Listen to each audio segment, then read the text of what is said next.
Assalamualaikum warahmatullahi wabarakatuh. Terima kasih Anda kembali bersama Jendela Oposisi. Pada hari ini kita akan membahas tentang new normal yang sedang heboh di media sosial ya. Judul kita adalah New Normal Menuju Herd Immunity. Kemarin pada tanggal 27 Mei tahun 2020, Jokowi telah memberikan sinyal akan diberlakukannya fase new normal, atau dengan kata lain, Indonesia telah akan bersiap untuk melonggarkan PSBB, atau bahkan mungkin akan meninggalkan PSBB untuk masuk ke era new normal. Dan ini tentu sekaligus nanti akan mengakhiri karantina wilayah versi pemerintah daerah.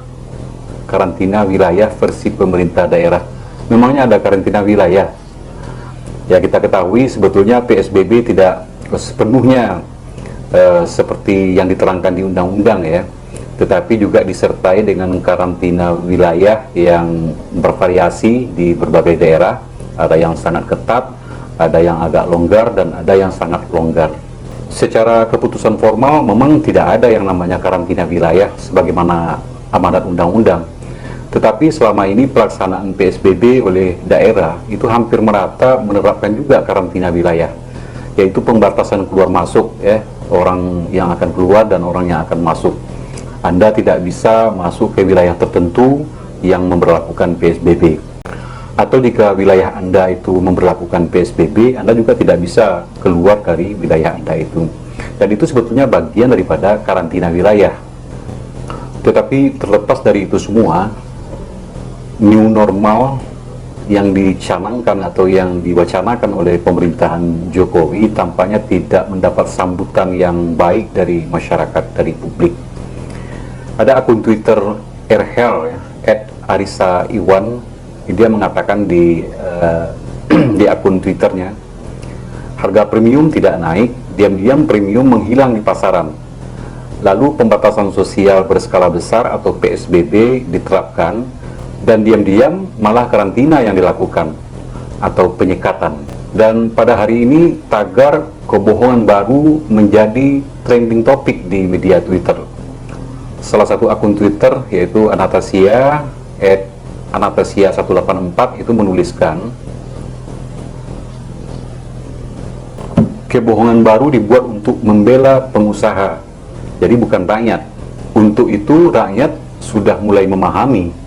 Jadi sudah paham siapa yang lebih diuntungkan dengan kebohongan baru yang dibuat oleh para penguasa. Tulis Anastasia di Twitternya pada hari Kamis, pada hari ini 28 Mei 2020. Dan kita ketahui kemarin saat Jokowi melakukan kunjungan ke beberapa titik aktivitas perekonomian, dia mengunjungi stasiun MRT di Jakarta dan juga Mall Sumarekon di Bekasi. Tujuannya adalah untuk meninjau kesiapan dari tempat-tempat tersebut untuk melaksanakan apa yang disebut dengan era normal baru. Tetapi bersamaan pada hari itu di media Twitter juga muncul tagar Indonesia abnormal. Beberapa hari sebelum itu ada lagi tagar yang cukup trending ya, yaitu Indonesia terserah. Dan hari ini kembali melambung tagar yang cukup sadis juga itu, yaitu tagar kebohongan baru. Ketiga tagar tersebut merupakan bentuk protes dari masyarakat terhadap rencana pemerintah yang akan menerapkan apa yang disebut dengan new normal. Sebuah tatanan kehidupan normal sebagaimana sebelum adanya COVID-19, itu sekitar Januari atau Desember sebelum ini, kita pergi bekerja, kuliah, beraktivitas sehari-hari, kita akan kembali seperti itu lagi, tetapi ditambah dengan protokol kesehatan khusus COVID-19 seperti mencuci tangan, memakai masker, menjaga jarak, dan lain-lain sebagainya. Tetapi pertanyaannya, apakah sudah waktunya kita bisa masuk ke fase new normal itu? Apabila kita perhatikan, ada 5 syarat sebuah wilayah atau negara boleh masuk ke era new normal itu, sebagaimana yang disampaikan oleh WHO ya.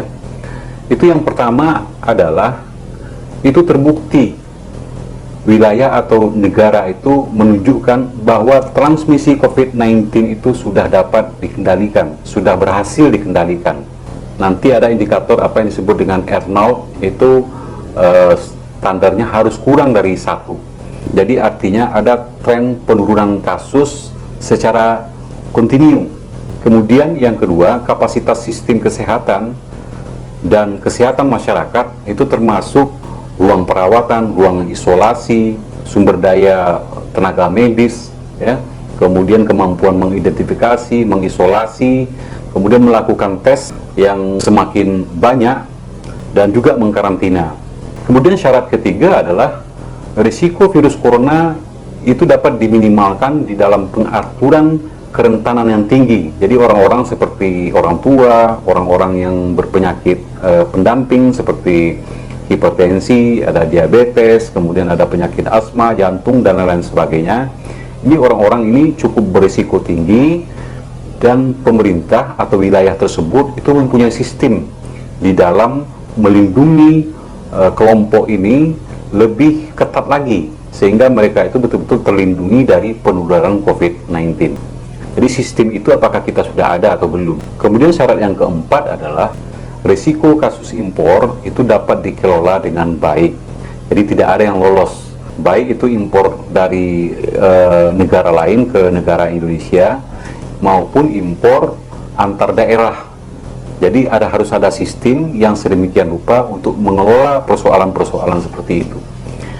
Kemudian syarat yang kelima adalah masyarakat itu bisa memiliki kesadaran, dan juga dia diberikan hak untuk berpendapat, dan juga dilibatkan di dalam berbagai kebijakan untuk pelaksanaan new normal yang kita sebutkan itu.